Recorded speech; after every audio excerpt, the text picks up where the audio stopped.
Hello, എല്ലാവർക്കും പുതിയ വീഡിയോയിലേക്ക് സ്വാഗതം. ഞാൻ സുഷ്മിത കിരൺ. ഇന്ന് നമ്മൾ ഡിസ്കസ് ചെയ്യാൻ പോകുന്നത് ഇന്നലെ ശനിയാഴ്ച മെയ് 11 നടന്നിട്ടുണ്ടായിരുന്ന ഡിഗ്രി പ്രിലിംസ് എക്സാമിന്റെ മാത്സ് ആൻഡ് മെന്റൽ എബിലിറ്റി ചോദ്യങ്ങളും അതിന്റെ അനാലിസിസും ആണ് കേട്ടോ. ഒട്ടും സമയം കളയണ്ട. Let's move to video. നമ്മുടെ ഒന്നാമത്തെ ചോദ്യം ഇതാണ്. രണ്ട് സംഖ്യകൾ 3:5 എന്ന അനുപാതത്തിലാണ്. ഓരോ സംഖ്യയും 10 കൂട്ടിയാൽ അവരുടെ അനുപാതം 5:7 ആയിട്ട് മാറുന്നു. അങ്ങനെയാണെങ്കിൽ സംഖ്യകൾ ഏത്? നോക്കിക്കേ, ഒന്നാമത്തെ റേഷ്യോ നമുക്ക് തന്നേക്കുന്നത് 3:5. ഓക്കെ, ഈ 3:5 എന്ന് പറഞ്ഞ റേഷ്യോയുടെ നമ്പറിന്റെ കൂടെ ഞാൻ 10 വീതം കൂട്ടിയപ്പോൾ എനിക്ക് പുതിയ റേഷ്യോ കിട്ടി. എത്രയാണ്? 5:7. കണ്ടോ? അങ്ങനെയാണെങ്കിൽ നമ്പേഴ്സ് ഏതൊക്കെയെന്നാണ് ചോദിച്ചേക്കുന്നത്. നോക്കിക്കേ, ഇവിടെ 3ഉം 5ഉം തമ്മിലുള്ള വ്യത്യാസം 2, 5ഉം 7ഉം തമ്മിലുള്ള വ്യത്യാസവും 2. ശരിയല്ലേ? ഇതുപോലെ പരസ്പരം കിട്ടുന്ന റേഷ്യോസ് തമ്മിലുള്ള ഡിഫറൻസ് സെയിം ആണെങ്കിൽ നമുക്ക് എന്ത് ചെയ്യാം? 3നെ 5 ആക്കാൻ 2 യൂണിറ്റ് കൂട്ടണം. ശരിയല്ലേ? 5നെ 7 ആക്കാനും 2 യൂണിറ്റ് കൂട്ടണം. 5ന്റെ കൂടെ 2 യൂണിറ്റുകൾ കൂട്ടിയാൽ 7 ആകും. 3ന്റെ കൂടെ 2 യൂണിറ്റുകൾ കൂട്ടിയാൽ 5 ആകും. ശരിയല്ലേ? നമ്മുടെ ചോദ്യത്തിൽ തന്നിരിക്കുന്ന എന്താണ്? നമുക്ക് തന്നിരുന്ന റേഷ്യോയുടെ ഒപ്പം 10 കൂട്ടിയപ്പോൾ, തന്നിരിക്കുന്ന സംഖ്യകളോടൊപ്പം 10 കൂട്ടിയപ്പോഴാണ് നമുക്ക് 5:7 എന്നുള്ള റേഷ്യോ കിട്ടിയത്. അപ്പൊ ഈ 2 യൂണിറ്റ് എന്ന് പറയുന്നത് എത്രയ്ക്ക് തുല്യമാണ്? 10ന് തുല്യമാണ്. മനസ്സിലായോ? 3 എന്നുള്ള റേഷ്യോയിനൊപ്പം 2 യൂണിറ്റുകൾ കൂട്ടിയപ്പോൾ എനിക്ക് 5 കിട്ടി. 5ന്റെ കൂടെ 2 യൂണിറ്റ് കൂട്ടിയപ്പോൾ എനിക്ക് 7 കിട്ടി. ചോദ്യത്തിൽ നമുക്ക് ഓൾറെഡി തന്നിട്ടുണ്ട് 10 കൂട്ടിയേക്കുന്നത്. അപ്പൊ നമുക്ക് എന്ത് മനസ്സിലായി? 2 യൂണിറ്റുകൾ എന്ന് പറയുന്നത് 10ന് തുല്യമാണ്. അങ്ങനെയാണെങ്കിൽ 1 യൂണിറ്റ്, അല്ലെങ്കിൽ നമുക്ക് എന്ത് ചെയ്യാം? 2x എന്ന് പറയുന്നത് 10. അപ്പൊ എക്സിന്റെ വില എത്ര വരും? 10/2. കണ്ടോ? 5 എന്ന് കിട്ടി. മനസ്സിലായോ? അപ്പൊ 1 യൂണിറ്റിന്റെ വില എത്രയാണ്?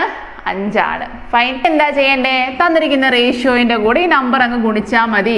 3:5 എന്ന് പറഞ്ഞാൽ ആദ്യത്തെ നമ്പർ 3x ആണ്, രണ്ടാമത്തെ നമ്പർ 5x ആണ്. എക്സിന്റെ വില നമ്മളിവിടെ കണ്ടുപിടിച്ചു, 5 ആണ് അല്ലെ? 1 യൂണിറ്റ് എന്ന് പറയുന്നതാണ് കേട്ടോ എക്സ്. അപ്പൊ എക്സിന്റെ വില 5 ആണെങ്കിൽ 3x എന്ന് പറഞ്ഞാൽ എത്രയാ? 3 ഗുണം 5 15, 5 ഗുണം 5 25. കണ്ടോ?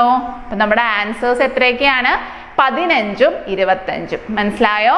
തന്നിരിക്കുന്ന എത്ര യൂണിറ്റ് വീതം കൂടുന്നു? ഒരേ യൂണിറ്റാ കൂടുന്നത്, 2. നമുക്ക് ചോദ്യത്തിൽ തന്നിട്ടുണ്ട് 10 വെച്ചാണ് നമ്മൾ കൂട്ടുന്നത്. അപ്പൊ 2 യൂണിറ്റ് എന്ന് പറയുന്നത് 10ന് തുല്യമാണ്. അങ്ങനെയാണെങ്കിൽ 1 യൂണിറ്റിന്റെ വില 5 എന്ന് കിട്ടി.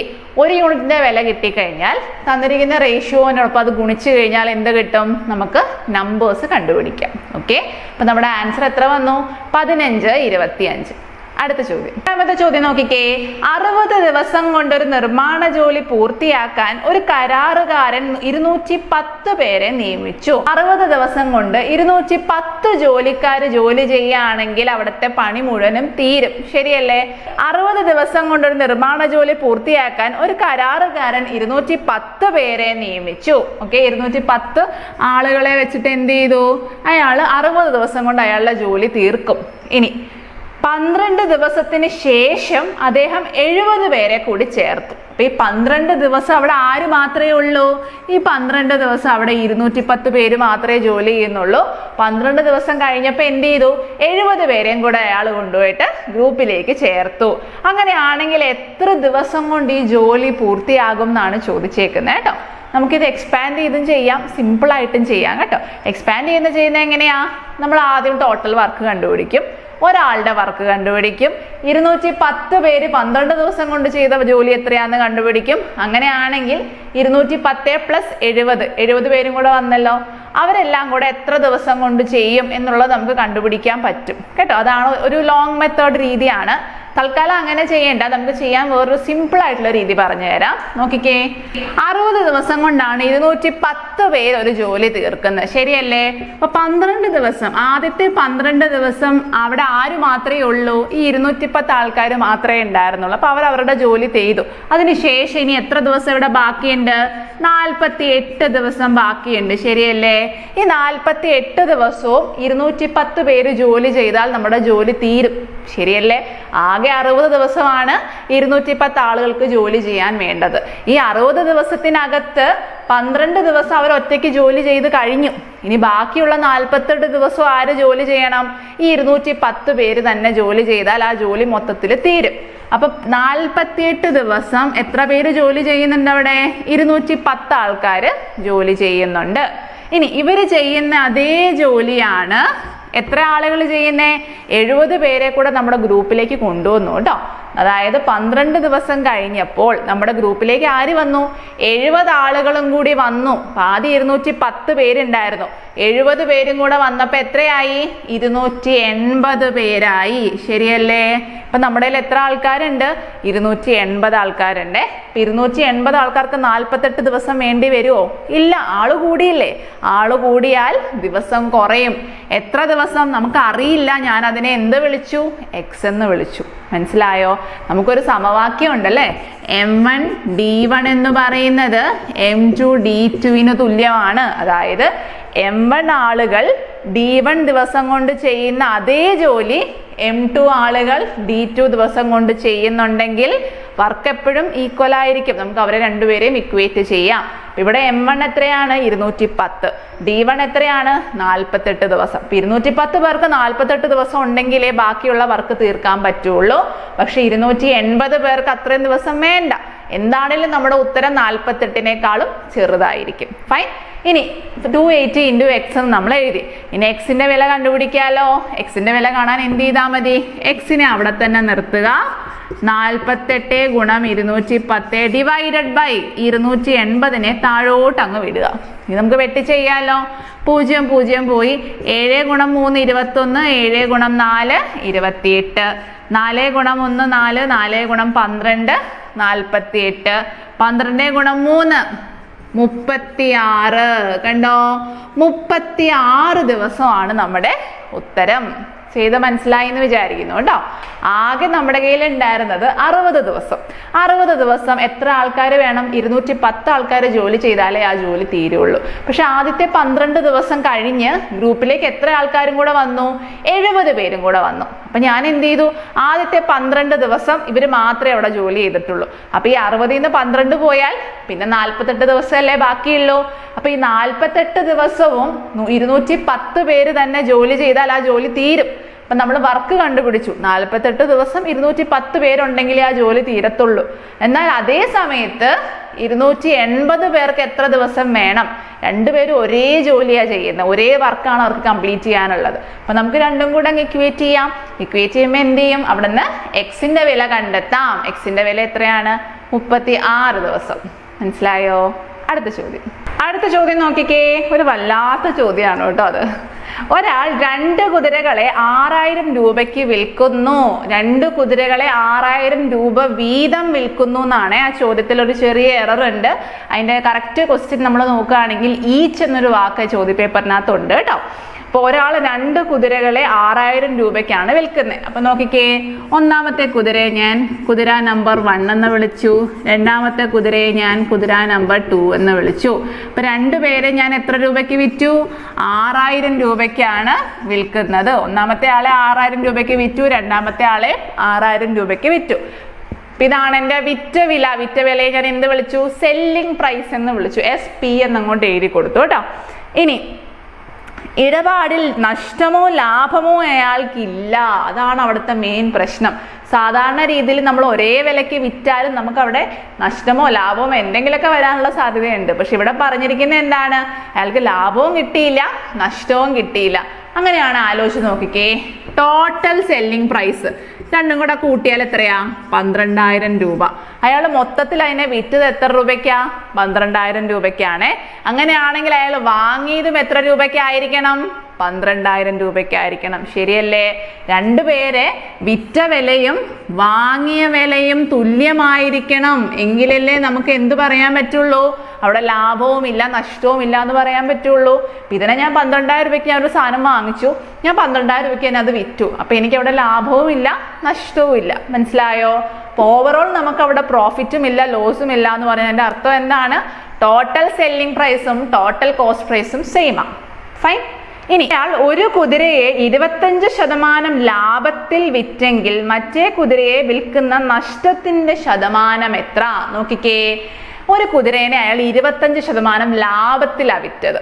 ഒരു കുതിരേനെ 25% ലാഭത്തിൽ വിറ്റു. സേ ഫോർ എക്സാമ്പിൾ ഞാൻ ഈ ഒന്നാമത്തെ കുതിരേനെ 25% പ്രോഫിറ്റിൽ വിറ്റു, ലാഭത്തിൽ വിറ്റു. അപ്പൊ നോക്കിക്കേ, നമുക്ക് ഓവറോൾ ലാഭവും വരാൻ പാടില്ല, നഷ്ടവും വരാൻ പാടില്ല. അങ്ങനെയാണെങ്കിൽ ഒന്നിനെ ലാഭത്തിൽ വിറ്റാൽ മറ്റേതിനെ നഷ്ടത്തിൽ വിൽക്കണം, എങ്കിലേ ഉള്ളൂ ഓവറോൾ എടുക്കുമ്പോൾ നമുക്ക് അവിടെ ലാഭമോ നഷ്ടമോ ഒന്നും വരാതിരിക്കാൻ പാടുള്ളൂ. ശരിയല്ലേ? ഞാൻ 500 രൂപയ്ക്ക് ഒരു സാധനം വിറ്റു, അപ്പൊ എനിക്ക് 100 രൂപ ലാഭം കിട്ടി. ഇനി വേറൊരു സാധനം ഞാൻ ചിലപ്പോൾ 400 രൂപയ്ക്കായിരിക്കും വിറ്റത്, അപ്പൊ എനിക്ക് അവിടെ 100 രൂപ നഷ്ടം വന്നു. അപ്പൊ ഇൻ എഫക്റ്റ് എന്താണ്? എനിക്കവിടെ ലാഭവും ഇല്ല നഷ്ടവും ഇല്ല. ശരിയല്ലേ? അപ്പൊ അതുപോലെ നമുക്ക് ഒരെണ്ണം ലാഭത്തിലാണ് വിറ്റതെങ്കിൽ മറ്റേത് നഷ്ടത്തിലായിരിക്കണം വിൽക്കേണ്ടത്, എങ്കിലേ നമുക്ക് അവിടെ ലാഭവും നഷ്ടവും ഒന്നും ഇല്ലാന്ന് കിട്ടത്തുള്ളൂ. ഇനി നോക്കിക്കേ, നമുക്ക് വിറ്റ വില അറിയാം, ലാഭ ശതമാനം അറിയാം. അങ്ങനെയാണെങ്കിൽ വാങ്ങിയ വില കണ്ടുപിടിക്കാൻ നമുക്കറിയാം അല്ലെ? വാങ്ങിയ വില എങ്ങനെയാ കണ്ടുപിടിക്കുന്നേ? വിറ്റ വില ആദ്യം എഴുതുക. 6000 രൂപയാണ് വിറ്റ വില. ഇൻറ്റു വാങ്ങിയ വില കാണാൻ നമ്മൾ പഠിച്ചതാണ് 100 മുകളിൽ വരും അല്ലേ? വാങ്ങിയ വിലയാണ് കാണേണ്ടതെങ്കിൽ 100നെ മുകളിൽ എഴുതണം. വിറ്റ വിലയാണ് കാണേണ്ടതെങ്കിലോ 100നെ താഴെ എഴുതണം. അങ്ങനെ നമ്മൾ പഠിച്ചത്. ഇനി 100/25% ലാഭമാണെങ്കിൽ 100നോടൊപ്പം 25 കൂട്ടണം. നഷ്ടമാണെങ്കിലോ 100ൽ നിന്നും 25 കുറയ്ക്കണം. അങ്ങനെയാണ് നമ്മൾ പഠിച്ചത്. ഇപ്പൊ ലാഭമല്ലേ? ഇപ്പൊ 100നോടൊപ്പം 25% കൂട്ടിക്കോ, 125. കണ്ടോ? അപ്പൊ ഇത് സോൾവ് ചെയ്താൽ നമുക്ക് എന്ത് കിട്ടും? കോസ്റ്റ് പ്രൈസ് കിട്ടും. ആരുടെ? ഒന്നാമത്തെ കുതിരയുടെ. കണ്ടോ? അപ്പൊ CP1 എന്ന് വിളിച്ചു. ഒന്നാമത്തെ കുതിരയുടെ വാങ്ങിയ വില നമുക്ക് കണ്ടുപിടിക്കാം. ചെയ്തോ? 25 × 4 100, 25 × 5 125. ഇനി 5 × 12 ആണ് 60, 2 0 ഉണ്ട് കേട്ടോ. 12 × 4 എത്രയാണ്? 48,000. കണ്ടോ? 4800 രൂപയ്ക്കാണ് നമ്മൾ ഒന്നാമത്തെ കുതിരയെ വാങ്ങിച്ചത്. ഓക്കെ, അപ്പൊ ഒന്നാമത്തെ കുതിര എത്ര രൂപയ്ക്ക് വാങ്ങിച്ചു? 4800 രൂപയ്ക്ക് വാങ്ങിച്ചു. അങ്ങനെയാണെങ്കിൽ രണ്ടാമത്തെ കുതിരയുടെ വില നമുക്ക് കണ്ടുപിടിക്കാമല്ലോ. മൊത്തത്തിലുള്ള വാങ്ങിയ വില 12000 രൂപയാണ്. ആദ്യത്തെ കുതിരയെ വാങ്ങിച്ചത് 4800 രൂപയ്ക്കാണ്. അങ്ങനെയാണെങ്കിൽ രണ്ടാമത്തെ കുതിരയുടെ വാങ്ങിയ വില എത്ര? 12000-ൽ നിന്നും 4800 കുറച്ചോ? കുറയ്ക്കാമല്ലോ. അപ്പൊ 12000-ൽ നിന്നും 4800 കുറച്ചാൽ 0, 0, 10-ൽ നിന്ന് 8 പോയാൽ 2, 11-ൽ നിന്ന് 4 പോയാൽ 7. കണ്ടോ? 7200 രൂപയ്ക്കാണ് അയാള് രണ്ടാമത്തെ കുതിരയെ മേടിച്ചത്. ചോദ്യം മനസ്സിലായി എന്ന് വിചാരിക്കുന്നു കേട്ടോ. അപ്പോൾ ഓവറോൾ ലാഭവും ഇല്ല നഷ്ടവും ഇല്ല. 6000 രൂപ വീതമാണ് വാങ്ങിച്ചതെന്ന് പറഞ്ഞിട്ടുണ്ട്, അല്ല വിറ്റതെന്ന് പറഞ്ഞിട്ടുണ്ട്. അപ്പം നമുക്ക് 6000 12000 രൂപ എന്ന് കിട്ടി. ലാഭവും നഷ്ടവും വരാൻ പാടില്ലെങ്കിൽ എത്രയാണോ വിറ്റ വില അത് തന്നെ ആയിരിക്കണം വാങ്ങിയ വിലയും. ടോട്ടൽ കേട്ടോ, ടോട്ടലിന്റെ കാര്യമാണ് പറയുന്നത്. അപ്പൊ 12000 രൂപയ്ക്കാണ് വാങ്ങിച്ചതെങ്കിൽ 12000 രൂപയ്ക്ക് തന്നെ ആയിരിക്കണം വിറ്റതും. ഇനി നമുക്ക് എന്താണ് അടുത്ത സ്റ്റെപ്പിൽ? ഓൾറെഡി നമുക്ക് വിറ്റ വില അറിയാം, ലാഭ ശതമാനം അറിയാം. അപ്പൊ അവിടെ നിന്ന് എന്ത് കിട്ടും? വാങ്ങിയ വില കിട്ടും. നമ്മൾ കണ്ടുപിടിച്ചു. ഇതേ വാങ്ങിയ വില 4800 രൂപ. ഒരെണ്ണത്തിന്റെ വാങ്ങിയ വില അറിയാം, ടോട്ടൽ വാങ്ങിയ വിലയും അറിയാമെങ്കിൽ രണ്ടാമത്തേന്റെ വാങ്ങിയ വില കണ്ടുപിടിക്കാൻ രണ്ടും കൂടെ കുറച്ചാൽ മതി. അപ്പൊ നമുക്ക് എല്ലാ വാല്യൂസും കിട്ടി. നമ്മളോട് ചോദിച്ചേക്കുന്നത് എന്താ? രണ്ടാമത്തെ കുതിരയെ വിറ്റ നഷ്ട ശതമാനം കണ്ടുപിടിക്കുക. 6000 രൂപയ്ക്കാണ് നമ്മൾ വിറ്റത്, വാങ്ങിച്ചതോ 7200 രൂപയ്ക്ക്. നഷ്ടമല്ലേ? നഷ്ട ശതമാനം കണ്ടുപിടിക്കാൻ നമുക്കറിയാം. നഷ്ട ശതമാനം, ലോസ് പെർസെൻറ്റേജ് നമ്മൾ എങ്ങനെയാ കാണുന്നത്? ആദ്യം നഷ്ടം കാണണം. നഷ്ടം കാണാൻ എന്ത് ചെയ്യണം? വാങ്ങിയ വിലയും വിറ്റ വിലയും തമ്മിലുള്ള വ്യത്യാസം, അതാണ് നമ്മുടെ നഷ്ടം. 7200 രൂപയ്ക്കാണ് ഞാൻ വാങ്ങിച്ചത്, 6000 രൂപയ്ക്കാണ് ഞാൻ വിറ്റത്. അവരുടെ വ്യത്യാസം എത്ര വന്നു? 1200 രൂപ നഷ്ടം. ഡിവൈഡഡ് ബൈ വാങ്ങിയ വില. വാങ്ങിയ വില എത്രയാ? 7200 ഗുണം 100. ശതമാനം ആയതുകൊണ്ടാണ് നമ്മൾ ഗുണം 100 ചെയ്തത്. വെട്ടിക്കോ. ഈ 2 0യും ഈ 2 0യും കളഞ്ഞു. പിന്നെ എന്താ വെട്ടാനുള്ളത്? 12ഉം 72ഉം വെട്ടാലോ. 1 12, 12 ഗുണം 6 72. അപ്പൊ എത്ര കിട്ടി? 100/6% എന്നാണ് നമുക്ക് ആൻസർ കിട്ടിയത് കേട്ടോ. നമ്മുടെ ഓപ്ഷനിൽ അങ്ങനെ ഒരു ഓപ്ഷൻ ഇല്ല. അപ്പൊ നമുക്ക് എന്ത് ചെയ്യാം? 100നെ 6ഉമായിട്ട് ഹരിക്കാം. 6 ഗുണം 1 6, പോയിട്ട് ശിഷ്ടം 4 40. 6 ഗുണം 6 36, പോയിട്ട് ശിഷ്ടം 4. നമ്മുടെ ആൻസർ എന്ത് വന്നു? ശിഷ്ടത്തിനെ എടുത്ത് മുകളിൽ എഴുതുക, ഡിവൈഡഡ് ബൈ ഹരിക്കുന്ന ആളെ എടുത്ത് താഴെ എഴുതുക, നമ്പറിനെ എടുത്ത് സൈഡിൽ എഴുതുക. 16 4/6 എന്ന് വന്നു. ഈ 4/6 നമുക്ക് ഒന്നുകൂടെ വെട്ടിക്കൂടെ? 2 × 2 4, 2 × 3 6. അപ്പൊ ആൻസർ എത്ര വന്നു? 16 2/3%. കണ്ടോ?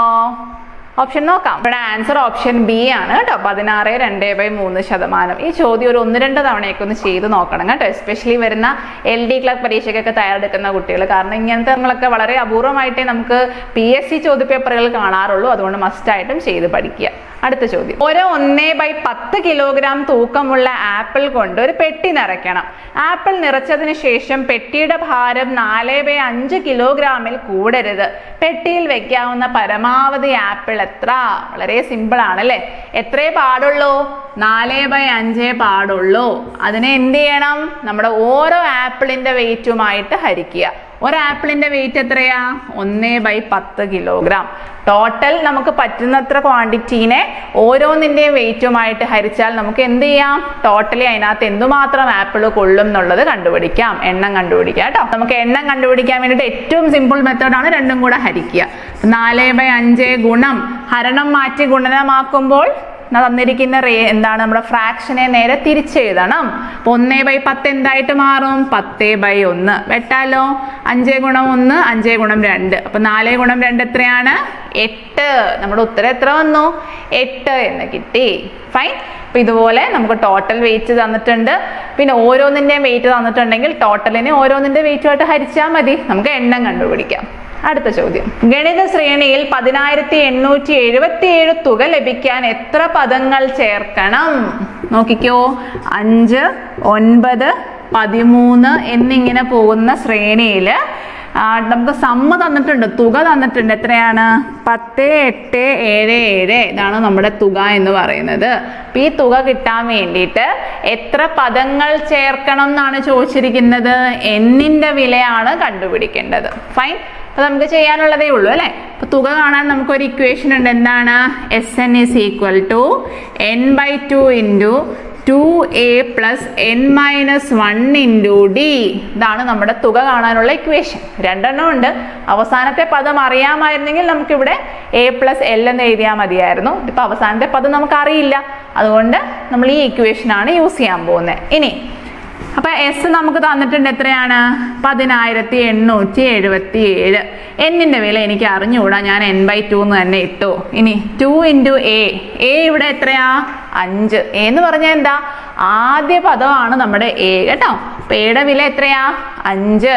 5 × 2 10. ഫൈൻ. പ്ലസ് എന്നിന്റെ വാല്യൂ അറിഞ്ഞുകൂടാ, ഞാൻ n-1 തന്നെ ഇട്ടു. ഡി എത്രയാ? ഡി എന്ന് പറഞ്ഞാൽ പൊതുവ്യത്യാസം. പൊതുവ്യത്യാസം ഇവിടെ എത്രയാ? നോക്കിക്കേ, 9ൽ നിന്നും 5 കുറയ്ക്കുക, 4 എന്ന് കിട്ടി അല്ലെ. 13ൽ നിന്ന് 9 കുറച്ചാലും 4. അപ്പൊ പൊതുവ്യത്യാസം എത്ര വന്നു? 4 എന്ന് വന്നു.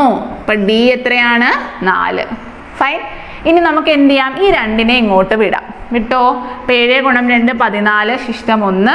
7 × 2 14 1 15 ശിഷ്ടം 1. 8 × 2 16 1 17 ശിഷ്ടം 1.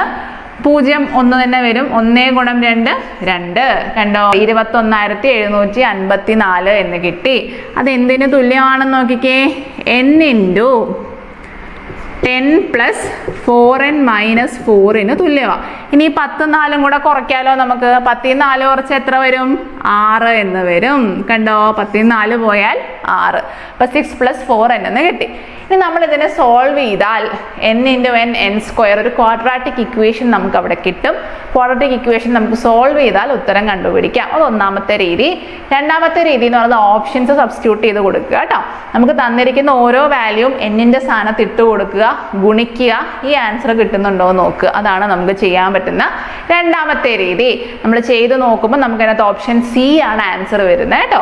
73 വെച്ച് ഗുണിക്കുമ്പോഴാണ് ഉത്തരം കിട്ടുന്നത്. ഇച്ചിരി ടൈം കൺസ്യൂമിങ് ചോദ്യമാണ് ഇതിപ്പോ. അല്ലാതെ നമ്മൾ ക്വാഡ്രാറ്റിക് വെച്ച് സോൾവ് ചെയ്യാൻ പോയാലും അത്യാവശ്യം നല്ലപോലെ സമയം എടുക്കും. കാരണം വലിയ വാല്യൂ അല്ലേ, നമ്മൾ b² - 4ac ഒക്കെ ചെയ്യുമ്പോഴത്തേക്കും വലിയ വലിയ വാല്യൂസ് ഒക്കെ കിട്ടും. അപ്പൊ അതുകൊണ്ട് ഇത് കുറച്ച് ടൈം എടുക്കുന്ന ഒരു ക്വസ്റ്റ്യൻ തന്നെ ആയിരുന്നു.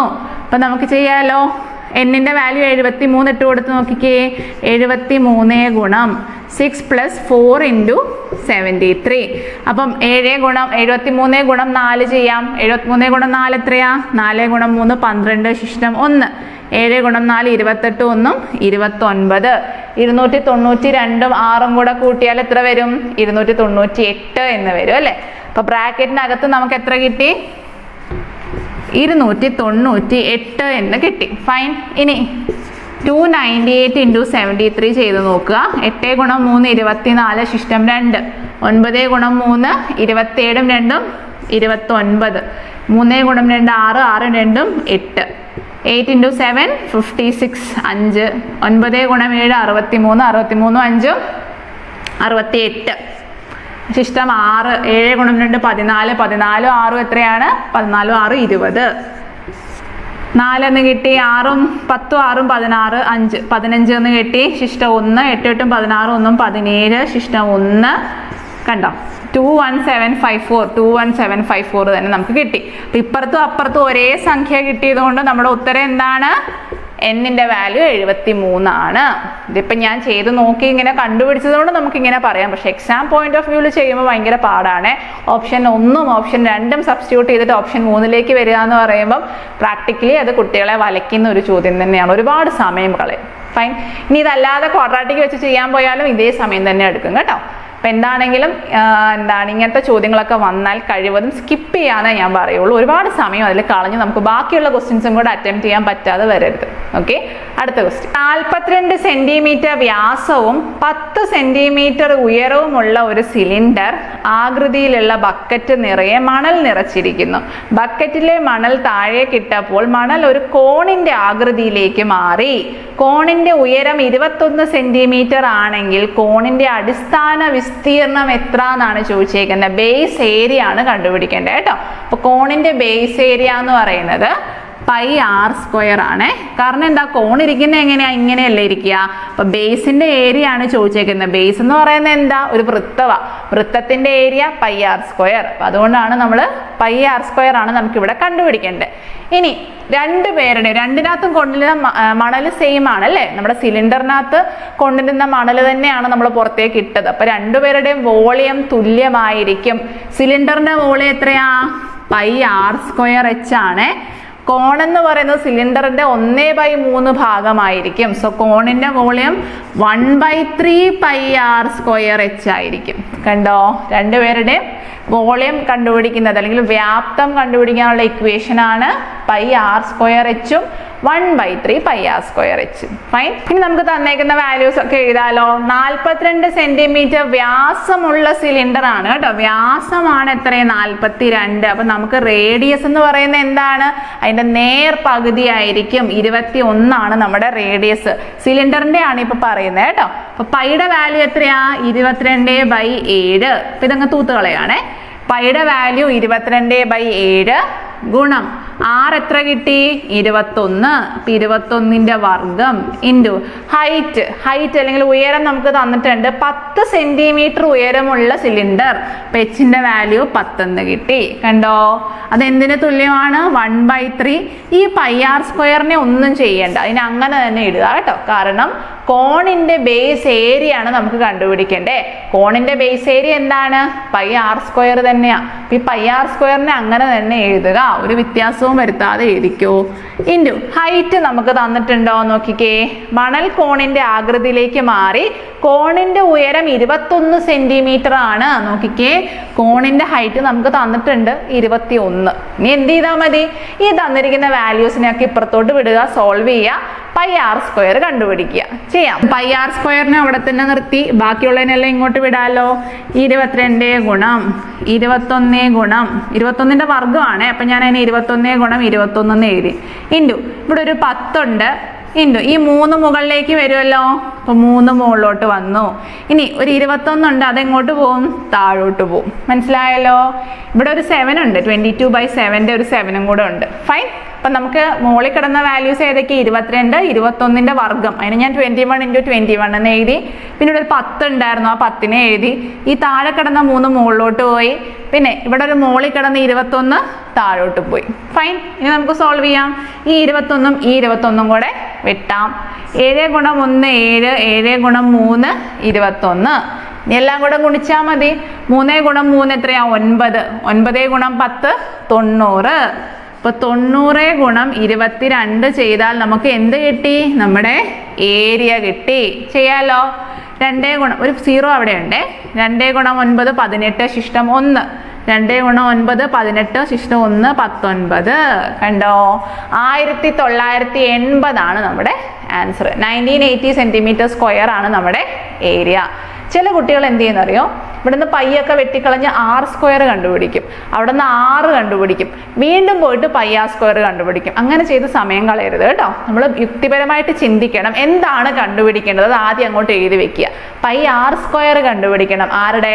കോണിൻ്റെ. കണ്ടോ? കോണിൻ്റെ R² ആയതുകൊണ്ടാണ് നമ്മൾ അതിനെ അവിടെ നിർത്തി ബാക്കിയുള്ള നമ്പേഴ്സ് എല്ലാം എഴുതി വെട്ടിക്കളഞ്ഞ് ആൻസർ കണ്ടുപിടിച്ചു. ഫൈൻ. അപ്പം ആൻസർ എത്രയാണ്? 1980. അടുത്ത ചോദ്യം. അടുത്ത ക്വസ്റ്റ്യൻ നോക്കിക്കേ. 1 - 1/2 × 1 - 1/3 × 1 - 1/4 × etc. up to 1 - 1/20 ആൻസർ എത്ര എന്നാണ് ചോദിച്ചേക്കുന്നത്. അപ്പം നമുക്കറിയാം ഗുണനം വന്നാൽ ഭയങ്കര സിമ്പിളാണ് ചെയ്യാൻ, അല്ലേ? വളരെ സിമ്പിളായിട്ട് ചെയ്യാൻ പറ്റുന്നൊരു ചോദ്യമായത്. 1ൽ നിന്നും അര കുറച്ചാൽ എത്രയാ? അര ഇൻറ്റു 1/3 - 1/3 എത്രയാ? 3 × 1 3. 3ൽ നിന്ന് 1 കുറച്ചാൽ 2, 2/3 എന്ന് കിട്ടി. ഇനി 1 - 1/4 എത്ര വരും? 3/4 എന്ന് വരും. കണ്ടോ? തന്നിരിക്കുന്ന നമ്പേഴ്സിൽ താഴെ കിടക്കുന്ന സംഖ്യയാണ് അടുത്തതിൻ്റെ മുകളിൽ വരിക. ഇവിടെ 3 വന്നു, ഇവിടെ 3 വന്നു, ഇവിടെ 4 വന്നു. അടുത്ത നമ്പർ ഏതായിരിക്കും? 4/5 ആയിരിക്കും. അങ്ങനെ പോയി അവസാനത്തെ നമ്പർ ഏത് വന്നു? 20ൽ നിന്ന് 1 കുറച്ചാൽ 19. 19/20 എന്ന് കിട്ടി. ഇനി നോക്കിക്കേ, ഈ രണ്ടും വെട്ടിപ്പോയി, ഈ 3ഉം വെട്ടിപ്പോയി, ഈ 4ഉം തൊട്ടടുത്ത 4ഉം വെട്ടിപ്പോവും. അങ്ങനെ തൊട്ട് പിന്നിലെ നമ്പറും ഈ 19ഉം വെട്ടിപ്പോവും. അവസാനം നമുക്ക് എന്തേ ബാക്കി ഉണ്ടാവുള്ളൂ? ആദ്യത്തെ സംഖ്യയുടെ അംശവും അവസാനത്തെ സംഖ്യയുടെ ഛേദവും മാത്രമേ ബാക്കി ഉണ്ടാവുള്ളൂ കേട്ടോ. ബാക്കിയെല്ലാം ഇങ്ങനെ ചെരിച്ച് വെട്ടിപ്പോവും. ആദ്യത്തേൻ്റെന്നാണ് നമ്മൾ തുടങ്ങുന്നത്. ആദ്യത്തെ ഛേദവും രണ്ടാമത്തെ അംശവും, രണ്ടാമത്തെ ഛേദവും മൂന്നാമത്തെ അംശവും അങ്ങനെ വെട്ടിപ്പോകുമ്പോൾ നമ്മുടെ അവസാനത്തെ സംഖ്യയുടെ അംശം വരെ വെട്ടിപ്പോകും. ബാക്കി എന്തേ ഉണ്ടാവുള്ളൂ? ആ ഒരു 20ഉം ഇവിടെ ഒരു 1ഉം മാത്രമേ ബാക്കി ഉണ്ടാവുള്ളൂ. അപ്പം നമുക്ക് ആൻസർ എത്ര വന്നു? 1/20 എന്ന് വന്നു. എന്തെങ്കിലും കൺഫ്യൂഷൻ തോന്നി ഇതിൻ്റെ തൊട്ട് ഫ്രണ്ടിലെ നമ്പർ അങ്ങ് എഴുതിയാൽ മതി. ഇവിടെ 19 അല്ലേ? ഇപ്പം ഇവിടെ 19 ആയിരിക്കും. മുകളിൽ അതിൻ്റെ ചെറിയ നമ്പർ 18 ആയിരിക്കും. കണ്ടോ? അപ്പം ഈ 19ഉം വെട്ടിപ്പോവും. പിന്നെ നമുക്ക് എന്തേ ബാക്കി വരുള്ളൂ? ഒരു 20 മാത്രമേ ബാക്കി വരുള്ളൂ. അപ്പം ആൻസർ എത്രയാണ്? 1/20. അടുത്ത ക്വസ്റ്റ്യൻ. 9x + 3x - 90 0 ആണെങ്കിൽ എക്സിന്റെ വില എത്ര? നോക്കിക്കേ. 9x + 3x എന്ന് പറയുന്നത് 90ന് തുല്യമാണ്. ഈ -90 ഞാൻ അപ്പുറത്തോട്ട് വിട്ടു. അപ്പൊ എനിക്ക് എന്ത് കിട്ടി? 90 എന്ന് കിട്ടി. ഏറ്റവും എളുപ്പം രീതി എന്ന് പറയുന്നത് എന്താണ്? നേരെ ഓപ്ഷനകത്തുള്ള ഓരോ വാല്യൂ അങ്ങോട്ട് ഇട്ട് കൊടുക്കുക.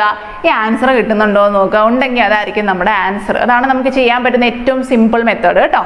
വേറൊരു രീതിയും കൂടെ ഉണ്ട്, അതും കൂടെ പറഞ്ഞു തരാമേ. 9x ഞാൻ 3ന്റെ ടേംസിൽ എഴുതാൻ പോവാ. അപ്പൊ എനിക്ക് എന്ത് എഴുതാം?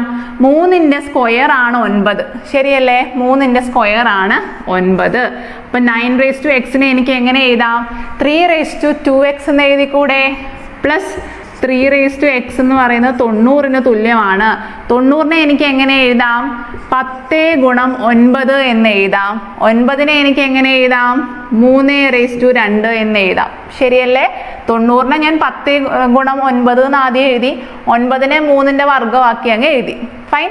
ഇനി നമുക്ക് ഇവിടുന്ന് നോക്കിക്കേ. 3x common എടുത്തൂടെ?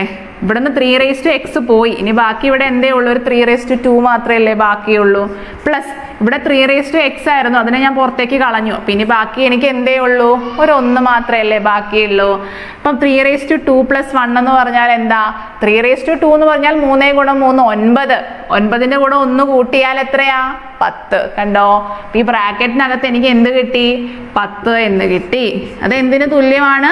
10 × 3/2 തുല്യമാ. ഇവിടെയും 10, ഇവിടെയും 10. ഇവിടെ 3x, ഇവിടെ 3/2. അങ്ങനെയാണെങ്കിൽ 3x എക്സ് 3/2 തുല്യമാണെന്ന് എനിക്ക് പറഞ്ഞൂടെ? അപ്പൊ എക്സിന്റെ വില എത്ര വന്നു? 2 എന്ന് വന്നു. കണ്ടോ? ഇങ്ങനെ വേണമെങ്കിലും ചെയ്യാം, പക്ഷെ ഇത് കുറച്ചുകൂടെ സമയം എടുക്കും. ഏറ്റവും സിമ്പിൾ മെത്തേഡ് എന്ന് പറയുന്നത് നമ്മുടെ ഓപ്ഷൻ അങ്ങ് സബ്സ്റ്റിറ്റ്യൂട്ട് ചെയ്ത് ചെയ്യാന്നുള്ളതാണ് കേട്ടോ. ഓപ്ഷനകത്ത് നമുക്ക് തന്നിരിക്കുന്ന ഓപ്ഷൻ ഡി 2. ഓരോ വാല്യൂ ഇട്ട് കൊടുത്ത് നോക്കും. ഇവിടെ 2 ഇട്ടോ. 9/2 പ്ലസ് 3/2 90 കിട്ടുന്നുണ്ടോ എന്ന് നോക്കുക. 9 ഗുണം 9 എത്രയാ? 81. 3 ഗുണം 3 എത്രയാ? 9. 81 9 എത്രയാ? 90. കണ്ടോ? നമുക്ക് ഈക്വൽ ആയിട്ട് കിട്ടുന്നുണ്ട്. അപ്പൊ നമ്മുടെ ആൻസർ ഏതാണ്? 2. ഇങ്ങനെ വേണമെങ്കിലും ചെയ്യാം കേട്ടോ. ഏറ്റവും ഈസി ആയിട്ട് തോന്നുന്നത് ആ സമയത്ത് എന്താണ് ഓർമ്മ വരുന്നത് ആ രീതിയിൽ ആൻസർ ചെയ്യാം. അടുത്ത ക്വസ്റ്റ്യൻ. 2 വർഷത്തേക്ക് പ്രതിവർഷം 10% എന്ന നിരക്കിൽ ഒരു നിശ്ചിത തുകയുടെ കൂട്ടുപലിശയും സാധാരണ പലിശയും തമ്മിലുള്ള വ്യത്യാസം 25. അങ്ങനെയാണെങ്കിൽ തുക കണ്ടെത്തുക എന്നാ പറഞ്ഞിരിക്കുന്നത്. കോമ്പൗണ്ട് ഇൻട്രസ്റ്റും സിമ്പിൾ ഇൻട്രസ്റ്റും തമ്മിലുള്ള വ്യത്യാസം കാണാൻ നമുക്കൊരു ഇക്വേഷൻ ഉണ്ട്. എന്താണ് വ്യത്യാസം എന്ന് പറഞ്ഞു കഴിഞ്ഞാൽ 2 വർഷത്തേക്കാണെങ്കിൽ നമുക്ക് P × R/100 ചെയ്താൽ അവർ തമ്മിലുള്ള വ്യത്യാസം കണ്ടുപിടിക്കാം. ഓക്കെ, അപ്പൊ 2 വർഷത്തേക്കാണെങ്കിൽ എന്ത് ചെയ്താൽ മതി? P × R/100 ചെയ്താൽ മതി. വ്യത്യാസം നമുക്ക് ഇവിടെ ഓൾറെഡി തന്നിട്ടുണ്ട്. എത്രയാണ്? 25. ഇനി പിയുടെ വാല്യൂ നമുക്ക് അറിഞ്ഞുകൂടാ. റേറ്റ് ശതമാനം നമുക്ക് തന്നിട്ടുണ്ട് അല്ലേ? ഒരു നിശ്ചിത എത്രയാ? 10% എന്നാണ് തന്നിരിക്കുന്നത്. അപ്പൊ പിയുടെ ആറിന്റെ വാല്യൂ എത്രയാണ്? 10. വർഗമാണ്, അതുകൊണ്ട് ഞാൻ എന്ത് ചെയ്തു? 2 തവണ അങ്ങോട്ട് എഴുതി. ഓക്കെ, ഇനി ഈ 0 ഒക്കെ വെട്ടിക്കളയാലോ. ഇനി ഇതിനെയൊക്കെ അങ്ങോട്ട് വിട്ടോ. 25 ഗുണം 10 ഗുണം 10 പിക്ക് തുല്യമാണ്. അതായത് 2500 ആണ് നമ്മുടെ പി എന്ന് പറയുന്നത്. കണ്ടോ? അപ്പൊ നിക്ഷേപിച്ച തുക എത്രയാണ്? 2500 രൂപ. ഫൈൻ. അപ്പൊ ഈ ഒരു ഇക്വേഷൻ അറിയാമെങ്കിൽ വളരെ സിമ്പിൾ ആയിട്ട് ചെയ്യാം, അല്ലാതെയും ചെയ്യാം കേട്ടോ. എന്നാലും ഇതങ്ങ് പഠിച്ചു വെച്ചു, അതാ നല്ലത്. 2 വർഷത്തേക്കാണെങ്കിൽ നമുക്ക് വ്യത്യാസം, കൂട്ടുപലിശയും സാധാരണ പലിശയും തമ്മിലുള്ള വ്യത്യാസം കാണാനുള്ള ഇക്വേഷൻ ആണ് P × R/100². അത് ചെയ്താൽ ഞാൻ ആൻസർ കിട്ടും. അടുത്ത ചോദ്യം. 60 - 10 എന്ന് പറഞ്ഞാൽ 600 ആണ്. 12 ÷ 4 എന്ന് പറഞ്ഞാൽ 16 ആണ്. 6 ഗുണം 3 എന്ന് പറഞ്ഞാൽ 3 ആണ്. 10 + 2 എന്ന് പറഞ്ഞാൽ 5 ആണ്. ക്വസ്റ്റ്യൻ നോക്കിക്കേ. 60-ൽ നിന്നും 10 കുറച്ചാൽ 600 കിട്ടുമോ? ഇല്ല. പക്ഷെ 60-ന്റെ കൂടെ 10 ഗുണിച്ചാൽ 600 കിട്ടും. ഇപ്പൊ മൈനസിന് പകരം എന്തിടണം? ഗുണനം എന്നാണ് ഇടേണ്ടത്. ഇനി 12-ൽ നിന്നും 4 ഹരിച്ചാൽ 16 കിട്ടില്ല. 12-നോടൊപ്പം 4 കൂട്ടിയാലാണ് 16 കിട്ടുക. അപ്പൊ ഹരണത്തിന് പകരം പ്ലസ് ഇട്ട് കൊടുക്കണം. ഇനി 6 ഗുണം 3 ആണ്. 3 തന്നിട്ടുണ്ട്. പക്ഷെ 6-ന്റെ കൂടെ 3 ഗുണിച്ചാൽ 3 കിട്ടുമോ? ഇല്ല. 6-ൽ നിന്നും 3 കുറച്ചാലാണ് നമുക്ക് 3 കിട്ടുക കേട്ടോ. അപ്പം ഇൻറ്റുവിന് പകരം എന്തിട്ട് കൊടുക്കണം? മൈനസ് ഇട്ട് കൊടുക്കണം. ഇനി 10-ന്റെ കൂടെ 2 കൂട്ടിയാൽ 5 കിട്ടില്ല. 10-ൽ നിന്നും 2 ഹരിച്ചാൽ 5 കിട്ടും. കണ്ടോ? അപ്പൊ പ്ലസിന് പകരം എന്തിടണം? ഹരണം എന്നിടണം. ഇനി നമുക്ക് തന്നേക്കുന്ന ചോദ്യത്തിനകത്ത് ഈ സൈനൊക്കെ ഒന്ന് ഇട്ട് കൊടുക്കാമല്ലോ. നോക്കിക്കേ. 100 - 10 എന്നാണ് തന്നിരിക്കുന്നത്. മൈനസിന് പകരം എന്തിടണം? ഇൻറ്റു ഇടണം. ഞാൻ ദേ ഇൻറ്റു ഇട്ട് കൊടുത്തു. അടുത്തത് 10 ഗുണം 1000. ഗുണത്തിന് പകരം മൈനസ് ആണ്. അപ്പൊ ഞാൻ ദേ മൈനസ് ഇട്ട് കൊടുത്തു. ഇനി 1000 കഴിഞ്ഞിട്ട് 1000 ÷ 1000 ഡിവിഷന് പകരം എന്തിട്ട് കൊടുക്കണം? നമ്മൾ പഠിച്ചേ പ്ലസ് ഇട്ട് കൊടുക്കണം. ഞാൻ ദേ ഇവിടെ പ്ലസ് ഇട്ട് കൊടുത്തു. ഇനി അടുത്തത് നോക്കിക്കേ. 1000 കഴിഞ്ഞിട്ട് 1000 ഡിവൈഡഡ് ബൈ 1000 കഴിഞ്ഞ് പ്ലസ് 100. പ്ലസിന് പകരം എന്തിട്ട് കൊടുക്കണം? ഹരണം ഇട്ട് കൊടുക്കണേ. അപ്പൊ 1000 ഡിവൈഡഡ് ബൈ 100 എന്ന് വന്നു. ലാസ്റ്റ് 100 ഗുണം 10. ഗുണത്തിന് പകരം എന്താണ്? മൈനസ്. കണ്ടോ? നമ്മളെല്ലാം ഇട്ട് കൊടുത്ത് ഇതിന് സോൾവ് ചെയ്യാനുള്ളതല്ലേ ഉള്ളൂ. 100 ഗുണം 10 എത്രയാ? 1000 ആണ് അല്ലേ. 1000 മൈനസ് 1000 എത്രയായി പോയി? 0 ആയി പോയില്ലേ. 100 ഗുണം 10 1000. 1000-ൽ നിന്ന് 1000 കുറച്ചാൽ 0. ഇനി 1000 ഡിവൈഡഡ് ബൈ 100. 1000-ന്റെ കൂടെ 100-മായിട്ട് ഹരിച്ചാൽ എന്ത് കിട്ടും നമുക്ക്? 10 എന്ന് കിട്ടും. 10 - 10 എത്രയാ? 0. കണ്ടോ? അപ്പൊ ഓവറോൾ നമുക്ക് ആൻസർ എത്രയേ കിട്ടുള്ളൂ? 0 എന്നാണ് കിട്ടുന്നത് കേട്ടോ. 2 സൈഡും സോൾവ് ചെയ്യുമ്പോൾ 0 ആയിപ്പോൾ ഫൈനലി ആൻസർ എത്രയാണ്? 0. അടുത്ത ക്വസ്റ്റ്യൻ. അർജുൻ തന്റെ വീട്ടിൽ നിന്നും 25 കിലോമീറ്റർ പടിഞ്ഞാറോട്ട് പോയി. അപ്പൊ ദേ ഇതാണ് അർജുന്റെ വീട്. 25 കിലോമീറ്റർ പടിഞ്ഞാറ് സൈഡിലേക്കാണ് പോയത്. പിന്നീട് ഇടത്തോട്ട് തിരിഞ്ഞ് 15 കിലോമീറ്റർ പോയി. അങ്ങോട്ട് പോവാണ്. ഇടതെങ്ങോട്ടാ? താഴോട്ടാണ്. ഇടത്തോട്ട് തിരിഞ്ഞിട്ട് എത്ര ദൂരം പോയി? 15 കിലോമീറ്റർ പോയി. വീണ്ടും കിഴക്കോട്ട് തിരിഞ്ഞ് 40 കിലോമീറ്റർ നടന്നേ. കിഴക്ക് അങ്ങോട്ടാ. അപ്പൊ ഇത്രയും ദൂരം 25 പോയിട്ട് ബാക്കി ഒരു 15 കൂടെ നടന്നല്ലേ. 40 ആവണ്ടേ? 25 + 15 ആണ് 40. അപ്പൊ ഇത്രയും ദൂരം 25, ഒരു 15 കൂടെ എക്സ്ട്രാ നടന്നു. അതിനുശേഷം ഇടത്തോട്ട് തിരിഞ്ഞ് 15 കിലോമീറ്റർ നടന്നു. ഇടത്തോട്ട് എന്ന് പറഞ്ഞാൽ നേരെ മുകളിലോട്ട്. എത്ര ദൂരം നടന്നു? 15 കിലോമീറ്റർ നടന്നേ. ഇത്രയും 15, അപ്പൊ അതിനോട് ഇക്വലന്റ് ആയിട്ടായിരിക്കും നടന്നത്. അപ്പൊ ഈ ഒരേ ലൈനിലാണ് പുള്ളി പോയിട്ട് അവസാനിച്ചത്. ഇപ്പോൾ അവൻ വീട്ടിൽ നിന്നും എത്ര മീറ്റർ അകലെയാണ്?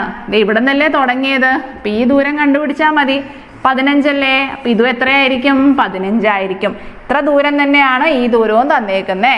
ഇത് 15 ആണെങ്കിൽ ഇതും 15 ആയിരിക്കും. വളരെ സിമ്പിൾ ആയ ഒരു ചോദ്യമായിരുന്നു അല്ലേ. 15 കിലോമീറ്റർ. അടുത്ത ചോദ്യം. ഇത് നമുക്ക് ശ്രേണികളിൽ നിന്നുള്ളൊരു ചോദ്യമാണ്. ഒരു ആൽഫ ന്യൂമറിക് ശ്രേണികളാണ് അല്ലെ. നമ്പേഴ്സും ഉണ്ട്, ആൽഫബറ്റ്സും ഉണ്ട്. കണ്ടിട്ട് പേടിക്കൊന്നും വേണ്ട, വളരെ സിമ്പിൾ ആയ ഒരു ചോദ്യമാണ്. നോക്കിക്കേ, ഇസഡിൽ നിന്നും ഞാൻ 2 കുറച്ചപ്പോൾ എനിക്ക് എക്സ് കിട്ടി, ശരിയല്ലേ. എക്സിൽ നിന്നും 2 കുറച്ചാൽ വിയിൽ നിന്നും 2 കുറച്ചാൽ ടിയിൽ നിന്നും 2 കുറച്ചാൽ ആറിൽ നിന്ന് 2 കുറച്ചാൽ പി. അങ്ങനെയാണെങ്കിൽ അടുത്തതിന്റെ സ്റ്റാർട്ടിങ്ങിൽ എന്ത് വരണം? P-2 വരണം, ശരിയല്ലേ. പിന്റെ പുറകോട്ട് എണ്ണിക്കോ, നമുക്ക് എന്ത് വരും? N എന്ന് വരും, ശരിയല്ലേ. N-ന് ശേഷമാണ് OP. കണ്ടോ? അപ്പൊ പിയുടെ തൊട്ട് പിന്നിൽ വരുന്ന രണ്ടാമത്തെ ആൽഫബറ്റ് N. അപ്പൊ N-ൽ തുടങ്ങുന്ന ഓപ്ഷൻസ് ഏതെങ്കിലും ഉണ്ടോ എന്ന് നോക്കിയേ. 2 എണ്ണം ഉണ്ട് കേട്ടോ. അപ്പൊ അതിലൊന്നായിരിക്കും നമ്മുടെ ആൻസർ. അടുത്തത്, അതിൻ്റെ ഇടയ്ക്കുള്ള നമ്പേഴ്സ് ഒക്കെ നമുക്ക് കണ്ടുപിടിക്കാനൊന്നും വലിയ തല ഓടിക്കണ്ട. അത് കഴിഞ്ഞ് നേരെ അവസാനത്തെ ആൽഫബറ്റ് നോക്കിക്കേ, A ആണ് അല്ലേ. എയോടൊപ്പം നോക്കിക്കേ 3 കൂട്ടിയാൽ D കിട്ടും അല്ലേ. BCD. അടുത്തത് ഡിയുടെ കൂടെ 3 കൂട്ടിക്കേ EFG. ഇനി ജിയുടെ കൂടെ 3 കൂട്ടിയാൽ J, ജെയുടെ കൂടെ 3 കൂട്ടിയാൽ M, എമ്മിനോടൊപ്പം 3 കൂട്ടിയാൽ P, പിയുടെ കൂടെ 3 കൂട്ടി നോക്കിക്കേ QRS. കണ്ടോ? അപ്പൊ അവസാനത്തെ ലെറ്റർ എത്ര കിട്ടി? S എന്ന് കിട്ടി. തുടങ്ങുന്നത് N-ഉം അവസാനിക്കുന്നത് S-ഉം. നേരെ എങ്ങോട്ട് പോകണം? ഓപ്ഷനിലേക്ക് പോകണം. ഓപ്ഷനിൽ N-ൽ തുടങ്ങി S-ൽ അവസാനിക്കുന്ന ഒരേ ഒരു ഓപ്ഷൻ മാത്രമേ ഉള്ളൂ, ഓപ്ഷൻ A. അതാണ് നമ്മുടെ ആൻസർ. ഞാൻ മുന്നേ പറഞ്ഞിട്ടുണ്ട്, ഒരിക്കലും ശ്രേണികളിനകത്ത് മുഴുവൻ ചെയ്ത് ഞാൻ ഉറപ്പിച്ചിട്ട് ആൻസർ മാർക്ക് ചെയ്യുള്ളൂന്നൊന്നും വാശി പിടിക്കരുത്. നമുക്ക് എന്തെങ്കിലും ഒരു കോഡ് കിട്ടിക്കഴിഞ്ഞാൽ അപ്പം തന്നെ ആൻസർ മാർക്ക് ചെയ്യാം കേട്ടോ. N-ൽ തുടങ്ങി S-ൽ അവസാനിക്കുന്ന ഒരൊറ്റ ഓപ്ഷനേ ഉള്ളൂ. അപ്പം നമുക്ക് ഇടയ്ക്കത്തെ നമ്പേഴ്സിനെ കുറിച്ച് ബോധർ ചെയ്യേണ്ട ആവശ്യമേ ഇല്ല. ആൻസർ ഓപ്ഷൻ A ആണ് കേട്ടോ. അടുത്ത ചോദ്യം. വർഷത്തിലെ ആദ്യ ദിവസം അതിവർഷങ്ങൾ ഒഴികെയുള്ളത് ഞായറാഴ്ച ആണെങ്കിൽ വർഷത്തെ അവസാന ദിവസം ഏത്? നമ്മൾ നേരത്തെ കലണ്ടർ പഠിച്ചപ്പോഴൊക്കെ പഠിച്ചതാണ് അല്ലേ. സാധാരണ വർഷമാണെങ്കിൽ ജനുവരി 1 ഏത് ദിവസമാണോ അതേ ദിവസമായിരിക്കും ഡിസംബർ 31 കേട്ടോ. ജനുവരി 1 ഞായറാണെങ്കിൽ ഡിസംബർ 31 ഞായറായിരിക്കും. തുടങ്ങുന്ന ദിവസം തന്നെയാണ് അവസാനിക്കുന്നത്. ഓപ്ഷൻ C ആണ് നമ്മുടെ ഉത്തരം. ഇനി അതിവർഷമാണെങ്കിലോ തുടങ്ങുന്ന ദിവസം ഏതാണോ അതിന്റെ തൊട്ടടുത്ത ദിവസമായിരിക്കും അവസാനിക്കുക. അപ്പൊ ഞായറാഴ്ചയാണ് തുടങ്ങുന്നതെങ്കിൽ വർഷ അവസാനം തിങ്കളാഴ്ചയായിരിക്കും കേട്ടോ. അതിവർഷമാണെങ്കിൽ അങ്ങനെ, സാധാരണ വർഷമാണെങ്കിൽ സെയിം ഡേ തന്നെ ആയിരിക്കും ഉത്തരം വരിക. അപ്പൊ ആൻസർ ഏതാണ് വരിക? ഓപ്ഷൻ C ഞായർ തന്നെ വന്നു. അടുത്ത ചോദ്യം. നോക്കിക്കേ, P Qവിന്റെ സഹോദരിയാണ്. അപ്പൊ P ഇവിടെയുണ്ട്, Q ഇവിടെയുണ്ട്. P എന്ന് പറയുന്നത് Qവിന്റെ സഹോദരിയാണ്. അടുത്തത് R എന്നത് Qവിന്റെ അമ്മയാണ്. അപ്പൊ Qവിന് ഒരു അമ്മയുണ്ട്, അതാണ് R. നമ്മൾ R-നെ വരച്ചു. അടുത്തത് S എന്നത് R-ന്റെ പിതാവാണ്. S എന്നത് R-ന്റെ പിതാവാണ്. ആണുങ്ങളെ നമ്മൾ ബോക്സ് വരയ്ക്കും, പെണ്ണുങ്ങൾക്ക് നമ്മൾ വട്ടം വരയ്ക്കും, നമുക്കറിയാം. S-ന്റെ അമ്മയാണ് T. S-ന്റെ അമ്മയാണ് T. അയ്യോ, അങ്ങ് പോവുകയാണല്ലോ വരച്ചിട്ട്. ഓക്കെ, S-ന്റെ അമ്മയാണ് T. നമ്മൾ അതും വരച്ചു. ഇനി ചോദ്യം നോക്കിക്കേ.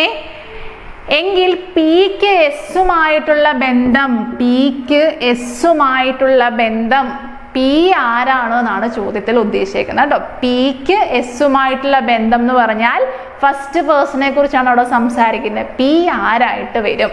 അപ്പൊ S-ന്റെ ആരായിട്ട് വരും? P എന്ന് പറയുന്നത് S-ന്റെ കൊച്ചുമകളാണ്. കണ്ടോ? അപ്പൊ നമ്മുടെ ആൻസർ എത്ര വന്നു? കൊച്ചുമകൾ എന്ന് വന്നു. കുറച്ച് കൺഫ്യൂസിങ് ആണ്. കാരണം എന്താണെന്ന് വെച്ചാൽ അതിനകത്ത് മുത്തശ്ശൻ എന്നൊരു ഓപ്ഷനും കൊടുത്തിട്ടുണ്ട്. അപ്പൊ കുട്ടികൾക്ക് മുത്തശ്ശനും കൊച്ചുമകളും കാണുമ്പോൾ സ്വാഭാവികമായിട്ട് നമ്മൾ ചിന്തിക്കുക S-ഉമായിട്ടുള്ള ബന്ധമാണോ അതോ S-ന്റെ ബന്ധമാണോ ചോദിച്ചേക്കുന്നത് എന്നൊക്കെ കൺഫ്യൂഷൻസ് വരാം. അപ്പൊ ഇവിടെ പ്രത്യേകം ശ്രദ്ധിക്കണം. Pക്ക് S-ഉമായിട്ടുള്ള ബന്ധമാണ് ചോദിച്ചേക്കുന്നത്. Pക്ക് S-ഉമായിട്ടുള്ള ബന്ധം എന്ന് പറഞ്ഞാൽ S-ന്റെ ആരാണ്? P. അപ്പൊ നമ്മുടെ ആൻസർ ഇവിടെ എന്ത് വന്നു? കൊച്ചുമകൾ എന്ന് വന്നു. ഓക്കെ, അടുത്ത ക്വസ്റ്റ്യൻ. പരീക്ഷയിൽ 40% വിദ്യാർത്ഥികൾ ഇംഗ്ലീഷിലും 53% പേർ ഗണിതത്തിലും പരാജയപ്പെട്ടു. 2 വിഷയങ്ങളിലും 15% തോറ്റാൽ 2 വിഷയങ്ങളിലും വിജയിച്ചവരുടെ ശതമാനം എത്ര? ആകെ നമുക്ക് എന്ത് ചെയ്യണം? തോറ്റ കുട്ടികളെ കണ്ടുപിടിക്കണം. ആകെ തോറ്റവർ ഇവിടെ എത്രയാ? അപ്പൊ നോക്കിക്കേ, ഇംഗ്ലീഷിന് 40% കുട്ടികൾ തോറ്റു, പ്ലസ് ഗണിതത്തിന് 53% കുട്ടികൾ തോറ്റു. ഇനി നോക്കിക്കേ, 2 വിഷയങ്ങൾക്കും കൂടെ തോറ്റ കുട്ടികളുടെ എണ്ണം നമുക്കവിടെ തന്നിട്ടുണ്ട് അല്ലെ? എത്രയാ? 15. അത് ഇതിൽ നിന്നും അങ്ങോട്ട് കുറയ്ക്കണം. ഓക്കെ, ഓരോ വിഷയത്തിനും തോറ്റ കുട്ടികളുടെ എണ്ണം കൂട്ടുക, എന്നിട്ട് ടോട്ടൽ 2നും ഒരുപോലെ തോറ്റ കുട്ടികളുടെ എണ്ണം കുറയ്ക്കുക. അപ്പൊ നമുക്ക് എത്ര കിട്ടി? 93 എന്ന് കിട്ടി. 93 15 പോയാൽ എത്രയാണ്? 78% എന്ന് കിട്ടി. ഇനി അടുത്ത സ്റ്റെപ്പ് എന്താണ്? ആകെ ജയിച്ച കുട്ടികൾ, 2 വിഷയത്തിനും ജയിച്ച കുട്ടികളുടെ എന്താണ് ശതമാനം കാണാൻ പോവാണ്. അപ്പൊ അതെങ്ങനെ കണ്ടുപിടിക്കുക? ആകെ ഉള്ളത് 100%. 100ൽ 78% എന്താണ്? തോറ്റ കുട്ടികളാണ്. അങ്ങനെയാണെങ്കിൽ 2 വിഷയത്തിന് ഒരുപോലെ ജയിച്ച കുട്ടികളുടെ എണ്ണം കാണാൻ എന്ത് ചെയ്യുക? 2 കൂടെ കുറച്ചാൽ മതി. 22% നമ്മുടെ ആൻസർ വരുന്നത് കേട്ടോ. അപ്പൊ ഇതുപോലെ കോമൺ ആയിട്ട് വരുന്നതിനെ കുറയ്ക്കുക, മറ്റവരെ 2 പേരെയും കൂടെ കൂട്ടുക. അപ്പൊ നമുക്ക് ആകെ തോറ്റവരുടെ എണ്ണം കിട്ടി. ടോട്ടൽ 100 ആയിട്ട് എടുക്കുക. 100ൽ നിന്ന് അത് കുറച്ചാൽ മതി, നമുക്ക് ജയിച്ച കുട്ടികളുടെ എണ്ണം കിട്ടും. ഓക്കെ, അപ്പൊ 22% ആണ് നമ്മുടെ ആൻസർ വരുന്നത്. അടുത്ത ചോദ്യം. ക്വസ്റ്റ്യൻ നോക്കിക്കേ, ചുവപ്പ് 12, നീല 20, വയലറ്റ് 42, മജന്തയുടെ കോഡ് എത്ര എന്നാണ് ചോദിച്ചിരിക്കുന്നത്. ശരിക്കും ഇത് ഇംഗ്ലീഷിലുള്ള ക്വസ്റ്റ്യൻ ആണ്, കറക്റ്റ് കേട്ടോ. അപ്പൊ ഇംഗ്ലീഷിലുള്ള ചോദ്യം എങ്ങനെയായിരുന്നു? റെഡ് എന്നത് 12 എന്ന് കോഡ് ചെയ്യുന്നു, ബ്ലൂ എന്നത് 20 എന്ന് കോഡ് ചെയ്യുന്നു, വയലറ്റ് എന്നത് 42 എന്ന് കോഡ് ചെയ്യുന്നു. അങ്ങനെയാണെങ്കിൽ മജന്ത എന്നതിൻ്റെ കോഡ് എത്ര എന്നാണ് ചോദിച്ചേക്കുന്നത്. സാധാരണ നമ്മൾ കോഡിങ് ഡീകോഡിങ് വെച്ചൊക്കെ ആലോചിച്ച് നോക്കും, പക്ഷേ ഈ 6ന്റെ വാല്യൂ എന്ന് പറയുന്നത് തന്നെ വലുതാണ്. അപ്പം എന്താണെങ്കിലും അതൊക്കെ കൂട്ടുമ്പം 12 എന്നൊന്നും കിട്ടില്ല. പിന്നെ ഒന്ന് നോക്കിക്കേ, ഇവിടെ 3 അക്ഷരങ്ങളുണ്ട് അല്ലേ? അപ്പം 12 എന്ന് കിട്ടി. അപ്പം 3നെ 4 ഗുണിച്ചാൽ എനിക്ക് എന്ത് കിട്ടും? 12 കിട്ടും. ഇവിടെ 4 എണ്ണം ഉണ്ട് അല്ലേ? അപ്പം 4 ഗുണം അടുത്ത അക്ഷരം. ഇവിടെ 3നെ ഞാൻ 4 ഗുണിച്ചു. അപ്പം 4നെ ഞാൻ 5 ഗുണിക്കാലോ. 4 ഗുണം 5 എത്രയാ? 20. 1 2 3 4 5 6 എണ്ണം ഉണ്ട്. അപ്പം 6 ഗുണം 7 ചെയ്താൽ എനിക്ക് 42 കിട്ടി. ഇനി ഇവിടെയോ 1 2 3 4 5 6 7 എണ്ണം ഉണ്ട്. അപ്പം 7 ഗുണം 8 ചെയ്താൽ എനിക്ക് 56 എന്ന് കിട്ടി. കണ്ടോ? അപ്പം ആൻസർ എത്രയാണ്? 56. അടുത്ത ചോദ്യം. 6:40 ക്ലോക്കിന്റെ മണിക്കൂർ സൂചിക്കും മിനിറ്റ് സൂചിക്കും ഇടയിലുള്ള കോൺ എത്ര എന്നാണ് ചോദിച്ചിരിക്കുന്നത്. 6:40. അപ്പം നമുക്ക് എന്ത് ചെയ്യാം? 2 രീതിയിൽ ചെയ്യാം. ക്ലോക്ക് വരച്ച് വേണമെങ്കിലും ചെയ്യാം, അല്ലാതെ ഇക്വേഷൻ വെച്ചും ചെയ്യാം. ഇപ്പം ഇക്വേഷൻ വെച്ച് ചെയ്തോ, നമുക്ക് എന്താ കിട്ടുക? 11/2m 30h മൈനസ് 11/2m ഇട്ട് കൊടുത്താൽ മതി, ആൻസർ കിട്ടും. അപ്പം ചെയ്യാലോ.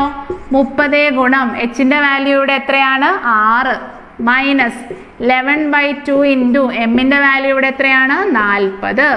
വെട്ടിക്കോ. 2 ഗുണം 1 2, 2 ഗുണം 20 40. 20 ഗുണം 11 എത്രയാ? 220. 6 ഗുണം 3 18, 180 എന്ന് കിട്ടി. 220 180 കുറച്ചാൽ എത്ര വരും? 40 ഡിഗ്രി എന്നാ വരും കേട്ടോ. എപ്പോഴും മാഗ്നിറ്റ്യൂഡ് എടുക്കണം. നെഗറ്റീവ് വന്നാലും ആൻസർ പോസിറ്റീവ് ആക്കി വേണം എടുക്കാൻ. അപ്പൊ നമ്മുടെ ആൻസർ എത്ര വന്നു? 40 ഡിഗ്രി. അടുത്ത ചോദ്യം. 5 AM ശരിയായി സജ്ജീകരിച്ചിരിക്കുന്ന ഒരു വാച്ച് ഓരോ 30 മിനിറ്റിലും 2 മിനിറ്റ് വീതം കൂടുതൽ കാണിക്കുന്നു. അതേ ദിവസം 10:20 വാച്ചിലെ യഥാർത്ഥ സമയം എത്ര എന്നാണ് ചോദിച്ചേക്കുന്നത്. നോക്കിക്കേ, 5 AM എൻ്റെ വാച്ച് കറക്റ്റാക്കി ഞാൻ വെച്ചേക്കുമായിരുന്നു. 10:20 ആയപ്പം ഉള്ള ഒറിജിനൽ സമയം എത്ര എന്നാണ് ചോദിച്ചേക്കുന്നത്. ഓരോ 30 മിനിറ്റിലും 2 മിനിറ്റ് കൂടുതൽ കാണിക്കും. അപ്പോൾ ഓരോ 30 മിനിറ്റിലും 2 മിനിറ്റ് അതെന്ത് ചെയ്യും? എക്സ്ട്രാ കാണിക്കും. 5 മണി തൊട്ട് 10:20 വരെ എത്ര സമയമുണ്ട്, എത്ര മിനിറ്റുകളുണ്ടെന്ന് ആദ്യം കണ്ടുപിടിക്കുക. 5 ൽ 6, 6 ൽ 7, 7 ൽ 8, 8 ൽ 9, 9 ൽ 10. കണ്ടോ? 5 മണിക്കൂറും 20 മിനിറ്റും ആണ് വരുന്നത്. അപ്പം 5 മണിക്കൂർ എന്ന് പറഞ്ഞാലോ 1 മണിക്കൂർ 60 മിനിറ്റാണ്. അപ്പം നോക്കിക്കേ, 5 മണിക്കൂറും 20 മിനിറ്റുമാണ് നമുക്ക് കിട്ടുന്നത്. 1 മണിക്കൂർ എന്ന് പറഞ്ഞാൽ 60 മിനിറ്റാണ്. അങ്ങനെയാണെങ്കിൽ 5 മണിക്കൂർ എന്ന് പറഞ്ഞാലോ 5 ഗുണം 60 മിനിറ്റ്. ശരിയല്ലേ? 6 ഗുണം 5 30, 300 മിനിറ്റ് എന്ന് കിട്ടി. ഇവിടെ ഒരു 20 ഇല്ലേ? ഇപ്പം നമുക്ക് 320 മിനിറ്റ് ആണ് ടോട്ടൽ സമയം. 320 മിനിറ്റിൻ്റെ കൂടെ എന്ത് ഗുണിക്കണം? ഈ 2/30 ഗുണിക്കണം. കാരണം ഓരോ 30 മിനിറ്റിലും 2 മിനിറ്റ് കൂടും. അപ്പം 2/30 എന്ത് ചെയ്യണം? 320നെ ഗുണിക്കണം. ഗുണിച്ചോ?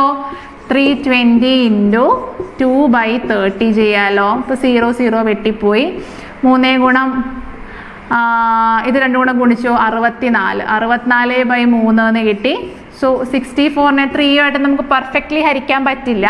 3 ഗുണം 2 6, 3 ഗുണം 1 3, പോയിട്ട് ശിഷ്ടം 1.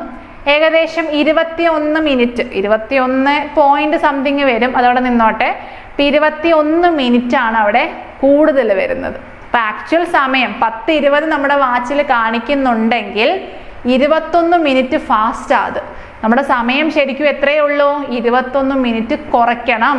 10:20 നിന്നും 21 മിനിറ്റ്, 21 പോയിന്റ് സംതിങ് കുറയ്ക്കണം കേട്ടോ. അപ്പൊ 10:20 നിന്നും 21 മിനിറ്റ് കുറച്ചാൽ നമുക്ക് ഉത്തരം എത്ര വരും? 5:59 AM എന്ന് വരും. അതാണ് ശരിക്കും നമ്മുടെ ഉത്തരം. 5:59 AM. മനസ്സിലായോ? ശരിക്കും 10 മണിയാവുമ്പോൾ ഈ നമ്മുടെ വാച്ച് എത്ര കാണിക്കും? 2 കാണിക്കും. എപ്പോഴും 2 മിനിറ്റ് കൂടുതലാണ് കാണിക്കുന്നത്. അപ്പം അങ്ങനെ കാണിക്കുന്നതുകൊണ്ട് തന്നെ മൊത്തം എക്സ്ട്രാ മിനിറ്റ് എത്ര വന്നു? 21 മിനിറ്റ് എക്സ്ട്രാ കാണിക്കുന്നുണ്ട്. അപ്പം നമ്മുടെ ഒറിജിനൽ സമയം 21 മിനിറ്റ് പുറകിലായിട്ടായിരിക്കും. അതുകൊണ്ടാണ് 10:20 നിന്നും 21 മിനിറ്റ് കുറച്ചാലേ ഉള്ളൂ നമുക്ക് ഒറിജിനൽ സമയം കിട്ടത്തുള്ളൂ. അപ്പോൾ ഒറിജിനൽ സമയം എത്രയാണ്? 9:59 AM ആണ്. പക്ഷെ നമ്മുടെ ഓപ്ഷനിൽ അങ്ങനെ ഒരു ആൻസർ ഇല്ല. അതിൻ്റെ തൊട്ടടുത്ത് കിടക്കുന്ന 10 AM എന്നൊരു ആൻസർ ഉണ്ട്. അപ്പോൾ രണ്ടും ഏകദേശം 1 മിനിറ്റിൻ്റെ വ്യത്യാസമല്ലേ ഉള്ളൂ. അപ്പോൾ നമ്മുടെ ആൻസർ ഇവിടെ ഏതാണ്? 10 AM ആണ് കേട്ടോ. അപ്പോൾ എന്താണെങ്കിലും PSCയുടെ പ്രൊവിഷണൽ ആൻസർ കീ വന്നാലേ നമുക്ക് ഉത്തരം ഉറപ്പിക്കാനാവും. പക്ഷേ ഈ രീതിയിൽ ചെയ്യുമ്പോൾ നമുക്ക് ആൻസർ 10 മണിനെ നമുക്ക് മാർക്ക് ചെയ്യാൻ പറ്റുള്ളൂ. വേറെ ഓരോ ഓപ്ഷനും ഇതിൻ്റെ അടുത്ത് വരുന്നില്ല. ഫൈൻ. അടുത്ത ചോദ്യം. തുടർച്ചയായ 6 ഇരട്ട സംഖ്യകളുടെ ശരാശരി 25 ആണ്. ഈ സംഖ്യകളിൽ ഏറ്റവും വലുതും ചെറുതുമായിട്ടുള്ള സംഖ്യകൾ തമ്മിലുള്ള വ്യത്യാസം കണ്ടുപിടിക്കുക. തുടർച്ചയായ 6 ഇരട്ട സംഖ്യകളാണ്. തുടർച്ചയായ സംഖ്യകളാണെങ്കിൽ അതിൻ്റെ ഏറ്റവും നടുക്ക് കിടക്കുന്ന സംഖ്യയായിരിക്കും അതിൻ്റെ ശരാശരി. നമുക്കറിയാം. അപ്പോൾ 6 ഇരട്ട സംഖ്യകളൊന്നും എഴുതാമല്ലോ. x+2, x+4, x+6, x+8, x+10. കണ്ടോ? 6 സംഖ്യകൾ നമ്മൾ എഴുതിയേ. ഇനി അതിൻ്റെ നടുക്ക് കിടക്കുന്ന സംഖ്യ എന്ന് പറയുമ്പോൾ ഏതൊക്കെയാണ്? ഈ 2 പേരുമാണ് അല്ലേ. അപ്പം ഇവരെ തമ്മിൽ കൂട്ടുക, 2ഉമായിട്ട് ഹരിച്ചാൽ നമുക്ക് എന്ത് കിട്ടും? ശരാശരി കിട്ടും. ശരാശരി എപ്പോഴും അങ്ങനെയല്ലേ കണ്ടുപിടിക്കുക? തുടർച്ചയായ സംഖ്യകളാണെങ്കിൽ ഏറ്റവും നടുക്ക് കിടക്കുന്ന ആളായിരിക്കും അതിൻ്റെ ശരാശരി. ഇവിടെ ഈവൻ നമ്പർ ആയതുകൊണ്ട് 2 സംഖ്യകളുണ്ട്. ഇപ്പം x+4 + x+6 ഇത് രണ്ടും കൂടെ കൂട്ടുന്നത് കൂട്ടുക, 2ഉമായിട്ട് ഹരിച്ചാൽ നമുക്ക് എന്ത് കിട്ടും? ശരാശരി കിട്ടും. ഇവിടെ ശരാശരി എത്രയാണ് തന്നേക്കുന്നേ?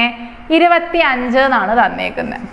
ഓക്കെ. അപ്പോൾ x+4ഉം x+6ഉം കൂടെ കൂട്ടുക, 2ഉമായിട്ട് ഹരിക്കുക, ശരാശരി കിട്ടും. അപ്പോൾ x ഉം കൂടെ കൂട്ടിക്കോ. 2x + 6 + 4 10. 25 × 2, ഈ 2നെ ഇങ്ങോട്ട് വിട്ടു കേട്ടോ. 50 എന്ന് കിട്ടി. ഇപ്പോൾ 2x എന്ന് പറയുന്നത് എന്തായിരിക്കും? 10നെ അങ്ങോട്ട് വിട്ടു, 40 എന്ന് കിട്ടി. ഇപ്പം എക്സിൻ്റെ വില 20. കണ്ടോ? 20. 40നെ 2ഉമായിട്ട് ഹരിച്ചപ്പോൾ എക്സിൻ്റെ വില എത്ര കിട്ടി? 20 എന്ന് കിട്ടി. എക്സിൻ്റെ വില 20 ആണെങ്കിൽ ഏറ്റവും ചെറിയ സംഖ്യയും ഏറ്റവും വലിയ സംഖ്യയല്ലേ ചോദിച്ചേക്കുന്നേ? അപ്പം എക്സിൻ്റെ വില 20. x+10 എന്ന് പറയുമ്പോൾ 20ഉം 10ഉം എത്രയാ? 30. എക്സിൻ്റെ വാല്യൂ 20, x+10 എന്ന് പറയുമ്പോൾ 20ഉം 10ഉം 30. ഏറ്റവും വലിയ സംഖ്യയും ഏറ്റവും ചെറിയ സംഖ്യയും തമ്മിലുള്ള വ്യത്യാസമാണ് ചോദിച്ചേക്കുന്നത്. 30ൽ നിന്നും 20 കുറയ്ക്കുക, നമ്മുടെ ഉത്തരം എത്ര വന്നു? 10 എന്ന് വന്നു. കണ്ടോ? അപ്പം ആൻസർ എത്രയാണ്? 10. അടുത്ത ചോദ്യം. ഒരു വിവാഹ പാർട്ടിയിലെ 40 സുഹൃത്തുക്കൾ ഒരിക്കൽ മാത്രം പരസ്പരം കൈകുലുക്കി. കൈകുലുക്കലുകളുടെ എണ്ണം കണ്ടെത്തുക. നമ്പർ ഓഫ് ഹാൻഡ് ഷേക്സ് കാണാനാണ് പറഞ്ഞേക്കുന്നത്. വളരെ സിമ്പിളായ ഒരു ചോദ്യമായിരുന്നു. അപ്പം പരസ്പരം ഒരു തവണ മാത്രം ഷേക്ക് ഹാൻഡ് കൊടുക്കുകയാണെങ്കിൽ നമ്മൾ നമ്പർ ഓഫ് ഷേക്ക് ഹാൻഡ്സ് കാണുന്നത് എങ്ങനെയാണ്? n × n-1/2 ചെയ്താൽ മതി. ഇവിടെ എത്ര സുഹൃത്തുക്കളുണ്ട്? 40 പേരുണ്ട്. അപ്പം 40 ഗുണം 40ൽ നിന്ന് 1 കുറച്ചാൽ 39/2. 2 ഗുണം 1 2, 2 ഗുണം 20 40. 39ൻ്റെ ഇരട്ടി എത്രയാണ്? 9 ഗുണം 2 18, ശിഷ്ടം 1.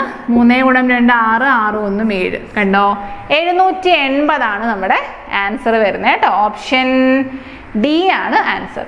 ഫൈൻ. അപ്പോൾ ഇന്ന് ചോദിച്ച ചോദ്യങ്ങളെല്ലാം തന്നെ ചെയ്ത് പഠിക്കുക കേട്ടോ. അത്യാവശ്യം നല്ല ചോദ്യങ്ങളായിരുന്നു. പിന്നെ നമുക്ക് എക്സാം ഹോളിൽ കയറുമ്പോൾ ആ ടെൻഷൻ കാരണം ചെയ്യാൻ പ്രയാസമേറുന്ന ചോദ്യങ്ങൾ ഇതിനകത്ത് ഉണ്ടായിരുന്നു. നമ്മുടെ അർത്ഥമെറ്റിക് പ്രോഗ്രഷൻ എന്ന് ചോദിച്ച ചോദ്യമൊക്കെ ഒരുപാട് സമയം എടുക്കുന്ന ക്വസ്റ്റ്യൻസ് ആയിരുന്നു കേട്ടോ. അതുപോലെ തന്നെ ഒരു LDക്കൊക്കെ പ്രിപ്പയർ ചെയ്യുന്ന കുട്ടി തീർച്ചയായിട്ടും ഈ ചോദ്യങ്ങളെല്ലാം വർക്കൗട്ട് ചെയ്യുക. അത്യാവശ്യം നിലവാരം പുലർത്തുന്ന ക്വസ്റ്റ്യൻസ് തന്നെയായിരുന്നു. എന്നിരുന്നാലും നമുക്കൊരു 10 മാർക്ക് അല്ലെങ്കിൽ ഒരു 15 മാർക്ക് വരെ സേഫ്ലി സ്കോർ ചെയ്യാൻ പറ്റുന്ന ഒരു എക്സാം ആയിരുന്നു. 5 മാർക്ക് പ്രയാസമായിരുന്നു കേട്ടോ. എല്ലാവർക്കും ചെയ്ത് പഠിക്കാത്തൊരു കുട്ടിക്കൊന്നും കിട്ടാൻ പറ്റുന്ന ഒരു ക്വസ്റ്റ്യൻ പേപ്പർ അല്ലായിരുന്നു. അപ്പം എന്താണെങ്കിലും വീഡിയോസൊക്കെ ഇഷ്ടമാവുന്നുണ്ടെങ്കിൽ നമ്മുടെ ചാനൽ സബ്സ്ക്രൈബ് ചെയ്യുക, വീഡിയോ ലൈക്ക് ചെയ്യുക, നിങ്ങളുടെ കമൻസ് അറിയിക്കാവുന്നതാണ്. മറ്റൊരു നല്ല വീഡിയോ ആയിട്ട് വീണ്ടും കാണാം. അതുവരേക്കും ടാറ്റാ.